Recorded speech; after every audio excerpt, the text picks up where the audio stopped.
Moteur! Allons-y! Moteur!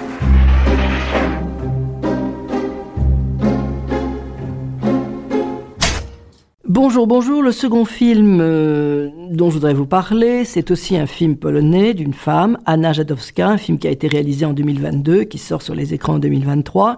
C'est Une femme sur le toit, avec une comédienne qui s'appelle Dorota Pomykala, j'espère que je prononce bien, qui a été primée. Et c'est vrai qu'elle le mérite parce que c'est une comédienne qui, sans un mot, nous parle d'une certaine façon. Voilà. C'est un film il était joué avec beaucoup de présence et même paradoxalement, qui joue sur l'invisibilité de cette femme en première ligne et Dorota, donc je vous l'ai dit, Pomykala, je crois. C'est l'histoire donc d'une femme sur le toit, puisque c'est le titre. Le titre est accrocheur et évidemment ça ouvre sur de nombreuses hypothèses. Et je pense que la réalisatrice a fait cette chose intéressante, c'est qu'effectivement, on peut s'interroger sur les motivations de cette femme. Vous découvrirez donc l'histoire de cette femme, qui est d'ailleurs tirée d'un fait divers. C'est quelque chose qui a eu lieu. Alors le choix de la esthétique, c'est ce qui nous frappe, évidemment. Un film, c'est une histoire, certes, mais vous le savez, ce sont des images et des sons. Et donc le choix esthétique de la réalisatrice n'est pas inintéressant, parce qu'elle a choisi un univers blafard, voire surexposé, de Mirka, donc le personnage principal. Ce choix esthétique va avec le sentiment de cette femme. Elle est blanche, elle est habillée de blanc, elle a des cheveux blancs, blonds, très presque blancs.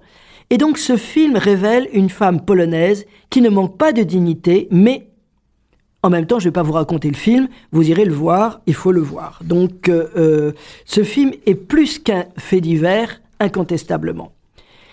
Alors, si on regarde le film, comme toujours, vous le savez, je vous l'ai dit 100 fois, on comprend un film et on sait dans quel film on entre à travers les premières images du film.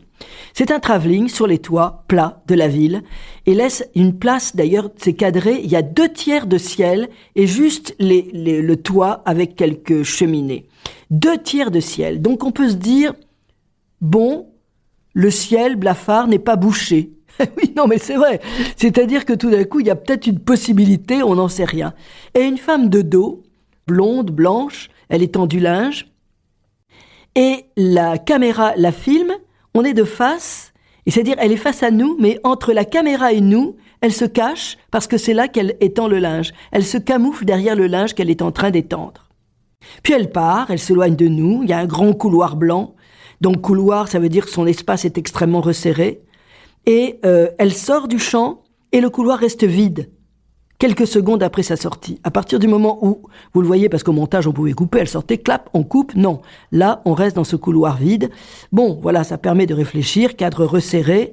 Et puis ensuite, il y a des barreaux d'échelle, des grincements de porte, une respiration assez forte. Elle se déchausse et ses pieds viennent se mettre en équilibre dans le vide. Elle est maintenant sur le toit et donc le pied est tout d'un coup peur. Mais ce qu'a fait la réalisatrice, c'est hop, on coupe, cut, et voilà le générique. On ne sait pas, elle est tombée, elle n'est pas tombée, on ne sait pas.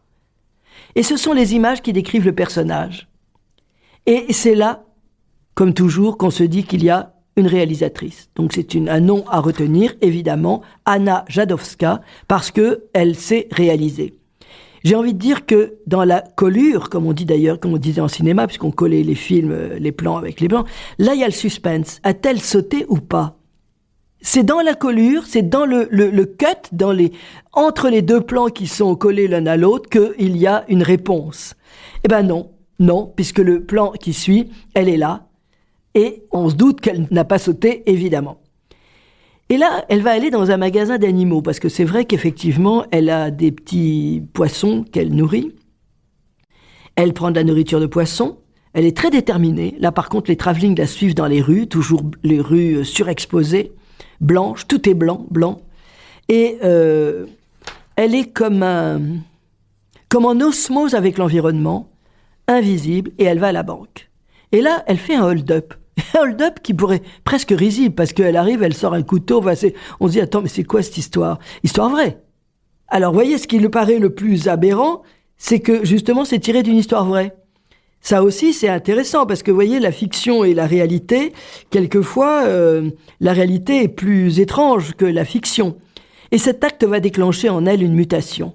Aussitôt, elle court, on la traite de folle, et elle va à son lieu de travail. Et figurez-vous, vous savez quoi? Qu'est-ce qu'elle fait comme métier? Parce qu'elle a un job, cette dame, elle travaille dans une maternité. Et elle s'y connaît très bien. Parce elle forme même des gens, des jeunes, à aller voir si l'enfant est prêt à naître, etc., etc. Et là, je trouve que c'est intéressant d'avoir choisi ce métier. Je ne sais pas si dans la vie réelle, puisque c'était un fait réel, est-ce qu'elle était aussi dans la maternité? Mais là, je trouve que c'est une très bonne idée. Parce que qu'est-ce qui va se passer tout au long du film? Eh bien, à partir de ce moment-là, et de ce hold-up complètement raté, et ringard et complètement abruti qu'elle va faire, qui ne rime à rien, et même celle qui est agressée dans sa banque, elle comprend pas, elle dit parce que j'ai pas eu peur, je ne sais pas. Enfin, vous voyez, on comprend rien, on comprend pas du tout cet acte. Eh bien, en revanche, ce qui est très intéressant de savoir que c'est une femme qui accouche, elle va finir à la fin du film par s'être accouchée d'elle-même. Elle va complètement modifier sa façon d'être tout d'un coup. Et d'ailleurs, la lumière va s'éclairer, la couleur va intervenir, elle va exister. Elle va exister d'abord dans ses propres yeux et aux yeux des autres. Donc c'est pour ça que c'est un film très intéressant. C'est un accouchement. Oui, c'est un accouchement d'une certaine façon. Et alors, on s'aperçoit aussi quand même qu'il y a quelques petits mots qui sont dits, parce que il y a une jeune fille qui accouche, elle l'aide à accoucher, et la jeune femme en question qui vient d'accoucher, dans la douleur, elle dit « Gardez-le, je n'en veux pas ». Ah oui, alors ça paraît invraisemblable, qu'une femme, pas d'enfant, ben si, ça existe. Il y a beaucoup de femmes, si elles avaient su que les femmes n'étaient pas obligées de faire d'enfants, elles n'en auraient pas fait, ça c'est sûr.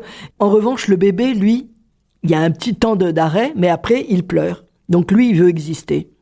Il veut exister malgré tout. Et peut-être avec des difficultés quand on sait que sa mère n'en voulait pas. Donc une enquête va suivre puisqu'elle a fait ce hold-up. Et alors là, c'est intéressant de voir comment fonctionnent le mari et le fils.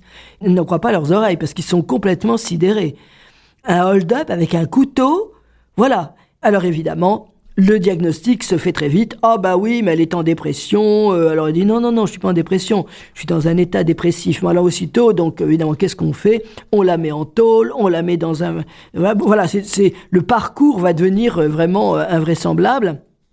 Et il y a une scène aussi très belle parce que quand elle découvre, elle aimerait bien avoir un peu de compréhension vis-à-vis de son fils comme de son mari. Et il y a une très belle scène où tout d'un coup, elle revient, elle se déshabille, elle va se lever, on peut dire ça, près de son mari. Elle voudrait se rapprocher de lui amoureusement. Là, c'est une séquence redoutable. Voilà, parce que... le mari comprend pas, il la traite de folle, il dit « Mais qu'est-ce qui t'arrive ?» Voilà, c'est incroyable. Et même, il y a quelque chose de drôle parce qu'il lui dit « Mais tu vas me faire avoir une crise cardiaque. » Écoutez, ça me fait beaucoup rire, mais bon, voilà.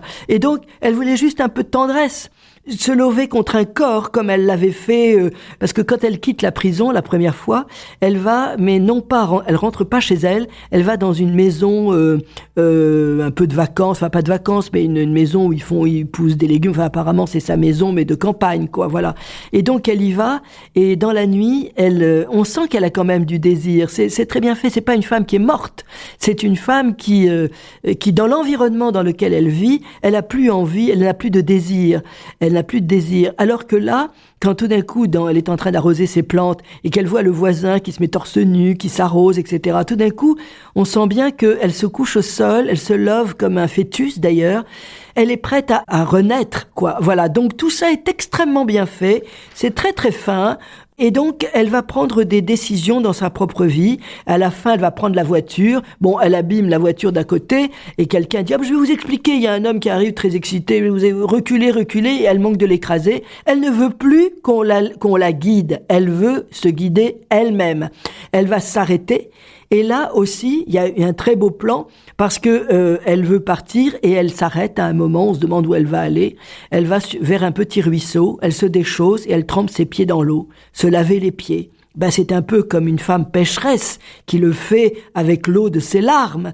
C'est évidemment un acte opposé au au lavement des pieds du Christ, quoi. Voilà, donc tout ça, évidemment, enfin, moi, je vais pas extrapoler, mais c'est vrai que c'est intéressant d'aller se tremper les pieds dans l'eau, ça a tout un sens, quoi. Ces pieds qui allaient peut-être l'amener dans le vide, là, tout d'un coup, on lave ses pieds et on est à nouveau purifié. Et donc, tout d'un coup, elle sera une autre femme. Elle qui fumait, là, tout d'un coup, elle va fumer, mais elle est filmée de telle façon que elle échappe à son mari, et c'est dans la salle de bain, qui est dans une couleur sombre. On découvre d'ailleurs qu'à chaque fois qu'il y a des mots qui peuvent être échangés, c'est toujours quand la lumière est moins crue. C'est dans le noir, dans le soir, avec une lumière beaucoup plus sombre. Et donc là, il y a une espèce de changement. Même le mari a commencé à avoir peur de la voir tout d'un coup devenir un peu libre. Et il va même lui proposer de faire du thé. Ce qui est absolument, je suis pas sûr qu'il y arrive, mais bon, c'est comme ça.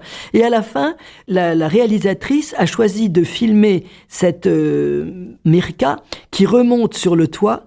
Et là, elle s'assoit, elle fume. Et la caméra, elle se tourne et on a le visage très serré dans le cadre, très serré, très présente. Elle fume, et donc comme une cigarette, c'est-à-dire que présentée comme un trophée. Et maintenant, je fume, et la lumière est très chaude, et la cigarette est présentée comme un trophée. Elle regarde le spectateur, elle regarde hors champ, elle a gagné sa liberté. Et sur le toit, elle regarde le monde. Ça veut dire que au début du film, elle était prête à sauter pour se retrouver en bas. Et là, elle se lève, elle regarde d'en haut tout le monde. Elle a réussi son propre accouchement. Et donc, je trouve que c'est un film qui n'est peut-être pas un chef-d'œuvre, mais qui est très intéressant. Il y a une belle écriture cinématographique. On ne se contente pas, si vous voulez, de filmer n'importe comment. J'appuie sur le bouton, je fais des images. Non, il y a un sens, il y a une révélation. À un moment, d'ailleurs, il y a un groupe pour la faire sortir d'elle-même. Alors là, on ne sait pas s'il y a un peu d'humour. Vous savez, quelquefois, il y a les gens se rencontrent pour tout d'un coup sortir de nous-mêmes. Comment dire? C'est presque des modes d'emploi. Bon, là, c'est mis dans le film, mais je suis pas sûr que ce soit ça qui marche. C'est plutôt cette volonté de cette femme qui décide d'exister. Elle fait son propre métier. Elle s'accouche d'elle-même, voilà. Donc je trouve que c'est quand même un film que je vous recommande. Tous les films polonais, il faut reconnaître que c'est rare de voir des films complètement ratés, hein. On peut ne pas aimer, ça c'est autre chose. Mais si vous voulez, il y a toujours une écriture cinématographique. Pourquoi? Parce qu'il y a une école polonaise. Il y a une école cinématographique polonaise. Et l'école polonaise s'intéresse à l'humain. Que vous regardiez Vajda, enfin je pourrais tous vous les citer. Tous. Et ça, aujourd'hui, je trouve qu'on en a besoin. L'humain existe. Enfin, bon, souhaitons-le, souhaitons-le. Bon, ça c'est sur ces paroles musclées et révolutionnaires que nous passerons la prochaine fois sur un autre réalisateur. Donc je remercie Pierre-Jean, je remercie mes fidèles auditeurs, je sais qu'il y en a quelques-uns, j'en suis ravie, donc je vous embrasse comme ça à travers le micro. À bientôt.